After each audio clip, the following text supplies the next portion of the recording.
Hey everybody, this is Boise, StitchinTime. Welcome. How you been? I hope you've been fine. I hope you find yourself continuing down the journey of sobriety, feeling a little stronger, have a little more information, feel a little better about your environment and the path in which you're taking. It's very important. Of course, we're doing our usual thing. Happiness one day at a time. The dates. June 19th. Self-affirmation. But you didn't think we'd be talking about this today, did you? I sure didn't. It kind of surprises me. Which is great. This is the thing about these books. They'll bring out a topic and you think, I've never covered this. Or for me, I'm familiar with it. I have experienced it. Self-affirmation and the definition, and we'll get into it and how it applies to you in your life. And even though I've experienced it, I bet you I haven't thought of it in a long time. That's what's cool about these books. They just bring up a little topic, a little thought, a little arsenal, a little thing that you can focus on and say, hey, this is great. It never occurred to me, and I can strengthen myself because of this. And that's what's really important. It could be said that self-affirmation is the art of sending a communication directly and effectively, even when the other person does not want to receive it. It does not mean opposing a communication on someone else. Rather, it means getting across your point of view, your wants, or your needs in a given situation. I cannot reach my objectives if I am incapable of self-affirmation. I, you, we, all of us, even the person you're communicating with. Self-affirmation should never involve anger or aggression. You're not getting even. You're not keeping points. You're not keeping tally anymore. Those are things that you're slowly getting rid of or have gotten rid of. Those are only things that'll trip you up. This form of behavior only serves to break down the ties of communication between yourself and others. On the other hand, self-affirmation must be creative and patient. That was a hard one for me. Still is sometimes. Today I embrace self-affirmation because I realize it is absolutely essential to my self-fulfillment and my success. Success in sobriety, success in life, success in relationships, success at work. Just success. Feeling that you're moving forward, progressing forward. Now, self-affirmation, like for me, the first time I was aware of it was in an AA meeting where they had us in a circle. They took us from the halfway house in which we were living and working in.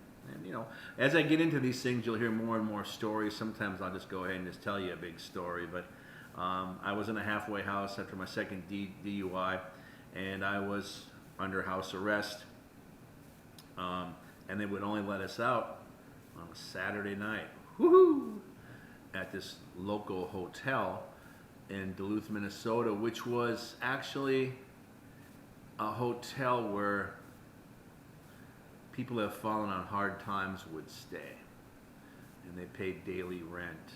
And it was really an old hotel. And it used to be just like any one of us alcoholics or drug addicts. You'd walk in and think, wow, this must have been something in its prime. And then I thought, wow, people could say that about me too. So you were in an environment that reflected your state of being, actually. And there were active drug addicts and other people, street people that lived there. And they would join the AA meeting, or they wouldn't, or they'd walk by and mumble something or mock something at you, and you had your coffee in the corner, and that was it. And it was a 4-block walk, and we sat down and we did an over an hour meeting, and then when we were done, we chatted a little bit, and then the counselor rounded us all up and marched us back into the halfway house and checked us in and locked us in for the evening on a Saturday night. And we didn't emerge until Monday, when those of us that worked the day shift were able to sign out and leave. So we were under strict house arrest, and that's when they focused on our sobriety and us being so weak and wobbly with our sobriety. It took us a while to kind of get used to that. Well, self-affirmation, when you're sitting in a group and I stand up and I say, "Hi, I'm Boise. I'm a drug addict. I'm an alcoholic." And then everyone says, "Hello, Boise." The first time you say that, it's actually frightening. And it's not because you're in front of people, unless you're shy about that. I don't have that issue. Oftentimes I'm told to shut up and sit down. But in this particular situation, I was taken aback because I actually stood up and said something about myself, but it just sounded awkward coming out of my mouth. And that's part of the thing about your self-affirmation. You start saying things about yourself and your needs. I'm an alcoholic. I'm a drug addict. Please bear with me. I'm trying to grasp the situation if you're in a relationship, talking with someone. These are words that come out, and it actually in the end helps you deal with stressful situations so you don't react like this, as an example. You're at a graduation party and you're thinking, oh God, everyone's drinking. I'm not. I really feel like I'm the odd duck out. Everyone's probably looking and noticing. I really feel funny about this. A lot of people don't even know I'm having a problem with drinking and drugs. And oh God, here comes somebody with a beer right now. Hi, how are you? Yeah, hey, no, I don't drink. Yeah, I know it's a special occasion, but I know I appreciate that. No, I don't. Hey, look, I don't know what your deal is, man, but I don't drink, okay? You get really super defensive. Amasita hates the sounds. You can tell right there. She come running to comfort me. You're in a stressful situation. You react stressfully because you don't have control of yourself and you don't have control of your environment ever, really, but you don't have control of yourself, and that's the issue. And you react in such a way where your words are violent and aggressive, and it's your way of punching people and keeping them away from you. But then afterwards you feel like you let yourself down, you embarrass yourself, you stood out in a crowd in a bad way, people are going to be talking about you, and you actually feel you did yourself major injustice, where you could have just said, look man, I'm sober, I don't drink, you go right ahead, I don't do it, sorry. What? You're offended by this? It's tragedy. I'm offended by the fact you're offended that I don't want to join your club. It's not how we roll, okay? Thanks for playing our game. We'll see you. After a while, you can be a little more cavalier about it. I'm more sarcastic and tongue-in-cheek about my sobriety and my situation because I've been in the situation so many times that I've explained it to other people that understand, and that's always cool. But I've also explained to people who have no clue what I'm talking about and why I would even say that out loud. And that's your self-affirmation. You are saying to the world what you need. You need to remain sober. This is your goal. This is your way of being successful. This is your way of stepping forward. It could be your father or mother you're talking to, and hopefully they will understand. But if they don't, you still need to move forward. It's all about you. It's always going to be about you.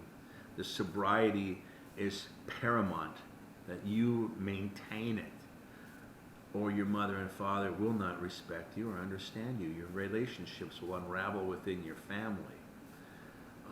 I became the life of the party to the disaster who would pass out and, like John Belushi or Chris Farley, bam, land on the coffee table, boom, it'll be in splinters. I wake up 3 hours later on the bed at the house party with blankets and jackets all over me, trying to figure out where the hell I am. Step out and hear nothing but embarrassing stories about myself. What a card, what a chucklehead, what an ass, what a jackwagon. They all didn't think it was funny. And the funny thing about it was that after a while, I became known as that guy, the crazy drunk guy in the toga that would grab a guitar and smash it against the wall and say sorry and walk away. Just completely out of control. And people reacted in such a way. Even if I wasn't saying, this is what I am, I was letting them know, this is what I am. And it took a long time to dismantle that giant behemoth of an reputation I had of being a complete party animal. And I stopped hanging around those people as well, a lot of them, because it doesn't serve me any good. But now some of them are family members, and I had to hang around my family. I didn't want to disown my family. That made it awkward when people would say something like, even though after I was sober years into the program, and someone would say, hey, Donnie, you just need to lay off the booze, man. You're just really getting bombed. What are you talking about? I've never been as bad as Boise. And all of a sudden I became that high water mark of this is where you don't want to be. And at least I'm not as bad as this guy, even though I was already sober. Now, of course, I would say to people, hey, evidently you're a really good student. You read the book. I can see your behavior. Problem is you forgot to read the last chapter. I turned away from all this and started going sober. And that's the whole thing. It's a new book. It's a new chapter. It's a new journey. It's actually part 2 of your life. They say, like in art and plays, that most lives, don't have a second act. Well, that's exactly what it is. It's Act 2. Your sober years, the other side of the darkness. Your life story will definitely change. The people you hang around with, it'll change. That's only natural. The people that you say things to with your self-affirmation in conversations, it'll get around, oh yeah, he doesn't drink, and oh yeah, he doesn't drink, don't bother with that. Thanks. And they'll say it for me sometimes, which is kind of fun. Because I know that the monster and the bad reputation that I had is fully disassembled, and now something else is being built. Something where I'm known as being sober, where I'm known as being charitable, I'm known as being a friend to people. And that's what I really enjoy. That's the self-affirmation I like. But I don't walk around going, hi, I'm Boise, I'm an alcoholic. Hey, you used to do cocaine. Hey, you too? Fantastic. But it does come up in conversations. And I obviously mock myself about it and have fun. So even at a house party, I can tell a few stories of what kind of an ass I truly was the whole time someone's on cocaine and having a drink across the kitchen table from me, thinking, is he talking about me? It's got to be. He's talking about me. I think I'm the only one on this stuff. And that's the whole thing, and you can see people that are on it when you've been off, after you've been off of it. And you don't do it to hurt other people.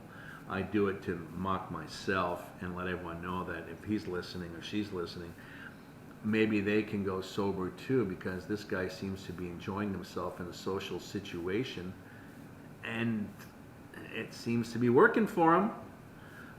So I mean, that's the whole thing. It's just really important that you get out there, you communicate. Communication, like I hope you never get tired of hearing, oh, it's all about communication, because that's exactly what it is. You're communicating. You're communicating who you are, what you believe in, and what type of world you want to live in, and what type of world you actually live in. Much the same as if you become a Christian while you're on your path of sobriety, where a lot of people will say they're a Christian, and they'll say, no thanks, I don't drink, I'm a Christian. They don't mean it as an insulting. They are giving you a self-affirmation of, this is who I am. This is what I am. And it all depends on their reaction, but it doesn't matter. You're getting your message across. You're letting everybody know about yourself. That's what's really important. And sometimes it feels awkward at first, and sometimes it feels funny. Sometimes it seems strange leaving your lips and hitting your own ears, and you think, God, really?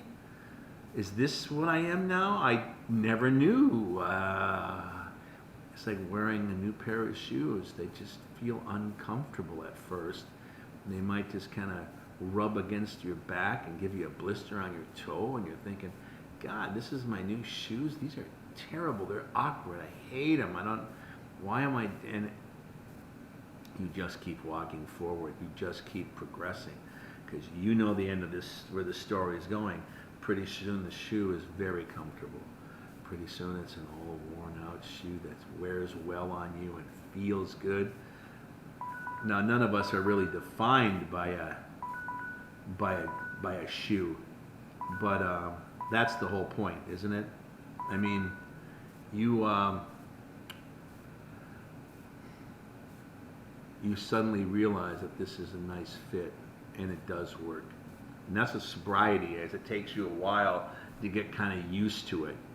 But once you get used to it, through your self-affirmation and communicating with others, you will find you can do it. And I know you can. I appreciate you stopping in and checking us at StitchinTime. We really appreciate it. Soon we'll be doing our viewer comments and communicating with some of y'all, and hopefully getting you on the show as well, especially if you're in the Houston area. And we're going to have open conversations. Some people that are very strong and some people that are very new at what they're doing as far as sobriety is concerned. But in the meantime, thank you. Thank you for stopping in. And like I always say, peace and love. Peace and love. Thank you very much. We'll see you next time. Appreciate it.